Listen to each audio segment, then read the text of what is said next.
Truth of the share market channel में आपका स्वागत है। मैं भवनीश अग्रवाल, नमस्कार। हमने कल वीडियो बनाया था, ऐसा कौन से शेयर हैं जो पेज इंडस्ट्री बन सकते हैं, और काफ़ी डिटेल दी थी। उसमें 3 कंपनियां बताई थी। तीनों में से केपीआर इंडस्ट्री तो निश्चित रूप से मतलब पेज इंडस्ट्री का है कि एक कॉम्पिटिटर प्राइस में, बिजनेस अलग है, उनका मॉडल अलग है, प्रोडक्ट अलग है, हालांकि है गारमेंट बिजनेस में ही, लेकिन उसका अलग है मामला।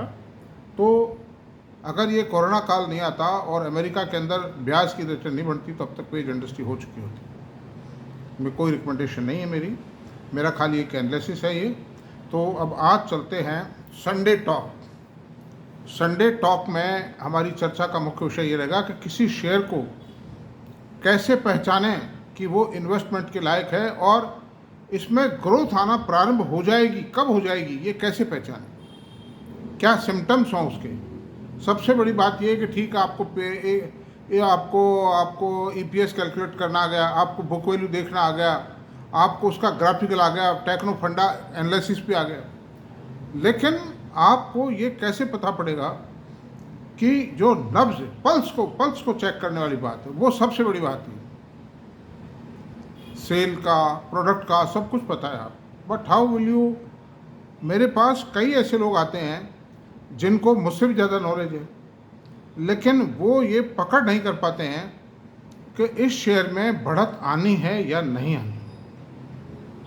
तो सबसे बड़ी बात यह है कि इसके बैरोमीटर्स क्या हो, इसका तरीका क्या हो, और ये इतना आसान नहीं है। आप गंभीरतापूर्वक देखेंगे ना, तभी आपको आएगा कि कहाँ करना, क्या करना, कब खरीदना, कब बेचना, ये सब चीज़ें आएंगी। और बेचना कब, ये भी सबसे बड़ी बात है।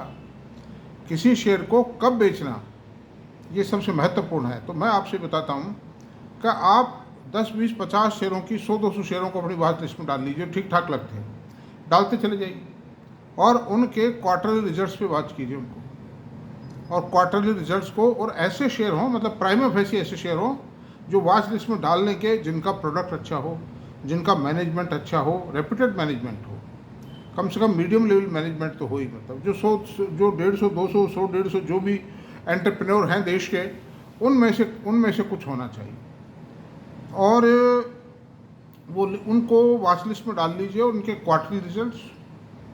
और आप क्वार्टरली रिजल्ट्स देखिए, और आप कॉनकॉल देखिए, एनुअल रिजल्ट्स भी देखिए, और एनुअल रिपोर्ट भी पढ़िए, और उनके जो टाइम पर जो स्टेटमेंट आए हैं, कैपेक्स प्लान क्या है, कंपनी फॉरवर्ड इंटीग्रेशन में जा रही है या नहीं जा रही, बैकवर्ड इंटीग्रेशन में जा रही है या नहीं जा रही, कंपनी का रॉ मटेरियल सोर्सिंग क्या होगा, इन सारी चीज़ों की स्टडी आपको करनी पड़ेगी। उसके बाद ही, और ये स्टडी भी है बहुत से लोगों को, ये भी है कि साहब ये कंपनी वहाँ से है, साहब ये है, साहब वहाँ उसको लाइम स्टोन की माइंस मिली हुई हैं, साहब वो आयरन ओर की माइंस भी इसके पास है, साहब ये रशिया से खरीदती है रॉ मटेरियल, सब कुछ मालूम है।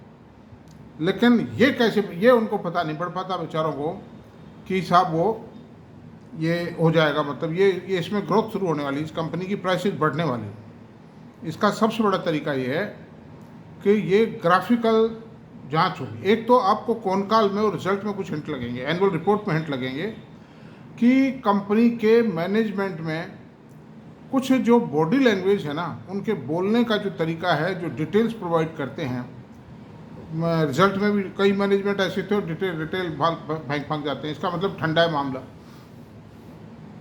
और रिजल्ट में, एनुअल रिपोर्ट में कुछ अच्छे तरह से डिस्क्लोजर्स देते हैं, इसका मतलब मैनेजमेंट कुछ न कुछ करामात करने वाला है बात।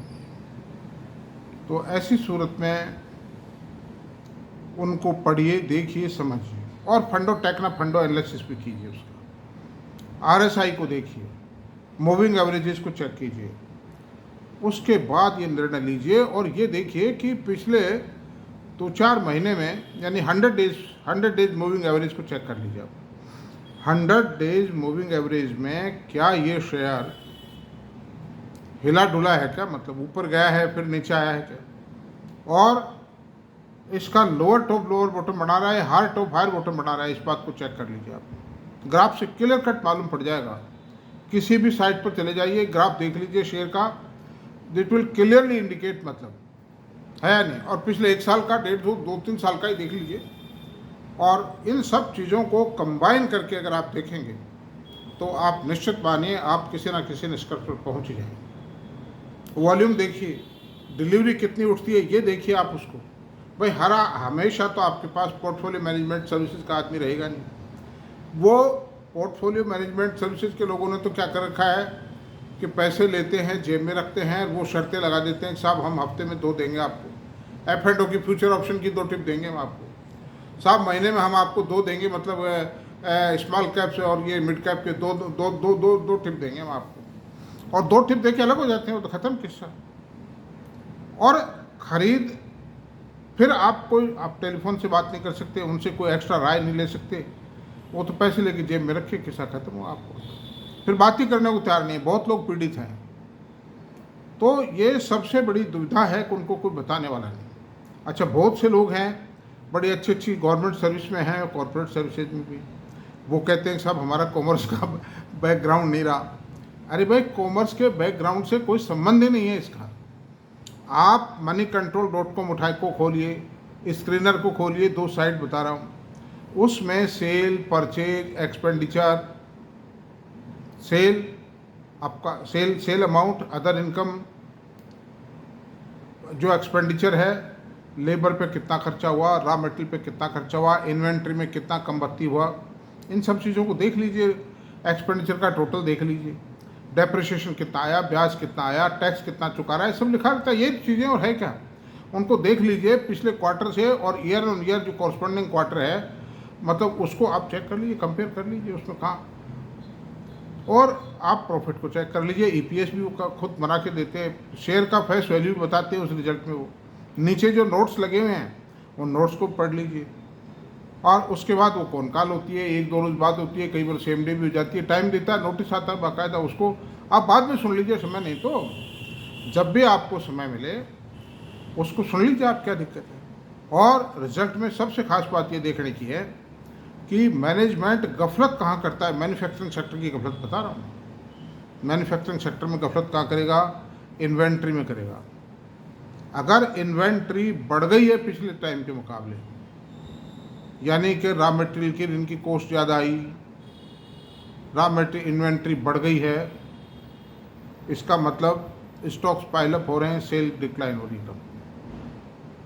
और अगर कंपनी इन्वेंट्री को घटा के बताती है, इन्वेंट्री की माइनस एंट्री है उसमें, इसका मतलब सीधा ये है कि कंपनी ने प्रोडक्शन को डाउन किया है, इन्वेंट्री को बेचा है। तो ये बात सही है कि डेड स्टॉक या इन्वेंट्री को बेच करके पैसा खड़ा किया है, लेकिन वो प्रॉफिट को जो प्रॉफिट के अंदर जो एक्सपेंडिचर साइड में जो कॉस्ट, जो एक्सपेंडिचर को कम हो जाता है एक्सपेंडिचर उससे, तो कम एक्सपेंडिचर होने के कारण प्रॉफिट ज़्यादा दिखाई देगा, नेचुरल है। सेल तो उतनी आई जो एक्चुअल दिखा दी उसने, लेकिन इन्वेंट्री को माइनस करके और एक्सपेंडिचर को घटा दिया, उसके कारण प्रॉफिट बढ़ जाएगा। ये गड़बड़ है। मतलब जो भी कंपनी में मैं देखता हूं कि इन्वेंट्री माइनस की है, इसका मतलब गया है काम से, और वो सही पाया जाता है। शुरू में रिजल्ट आते ही कंपनी क्या करती है, ऑपरेटर्स उस शेयर को उल्टा बढ़ा देते हैं ताकि किसी को भ्रम ना हो, आम आदमी, और ये भी कहते हैं आवर वर्किंग इज एक्सीलेंट। कौन काल में भी कहेंगे we have achieved tremendous growth, लेकिन तस्वीर दूसरी है वहाँ। तो उस चीज़ों को देख लो, आप देखना शुरू करेंगे, अरे भाई 1 बार समझ में नहीं आएगी, 2 बार नहीं आएगी, 3 बार नहीं आएगी, आ जाएगी समझ में। अगर आप मैं चाहता हूँ आप लोग आत्मनिर्भर हो। कोई PMS सर्विसेज वाले, कोई TV वाले, ये सब पैसे कमाने वाले आए बाज़ार में, ये जितने भी टाई वाई लगू के शूटेड बूटेड आते हैं, बिल्कुल फाइन बात करते हैं, ये सब पैसा कमाना इनका ऑब्जेक्टिव। 15 आदमी पकड़े गए, मैं आपसे बताऊँ जी बिजनेस पे, CNBC पकड़े गए, बताइए आप, मैनिपुलेट करते हुए, इन्वेस्टर को ठगते हुए। तो कहाँ भरोसा करोगे, किस पे भरोसा करेगा, कौन कोऑपरेट करेगा।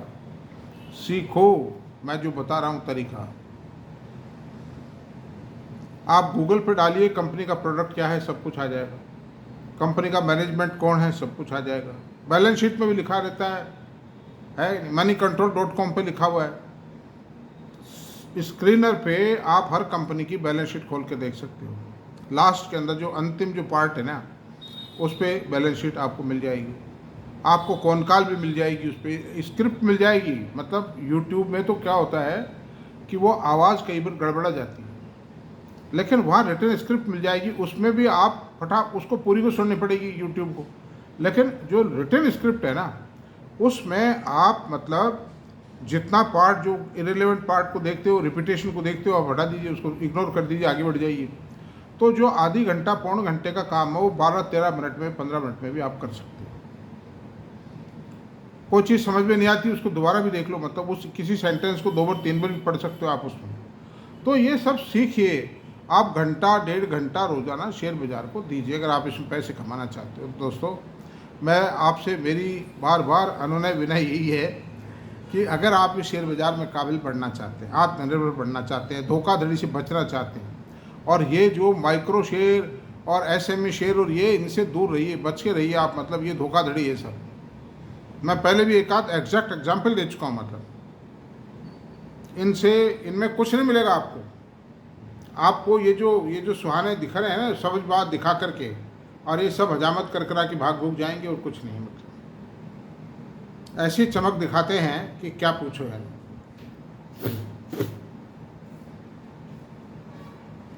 अच्छा, कई आदमी मेरे से कहते हैं कि साहब फला आदमी ने 100 करोड़ रुपए कमा लिया। ऐसे में कमा लिए होंगे भाई, ये नहीं कहता, लेकिन वो क्या है कि पर्सनल कांटेक्ट हो उससे, प्रमोटर से, एसएमई कंपनी के प्रमोटर से पर्सनल कांटेक्ट हो, तो हमें मालूम तो पड़े एक्चुअली वो क्या तो बिजनेस कर रहा है, और एक्चुअली उसकी खुद की वर्थ क्या है, क्या उसके प्लान है, कैसा आदमी है, कैसा उसका करेक्टर है, कैसा कंडक्ट है।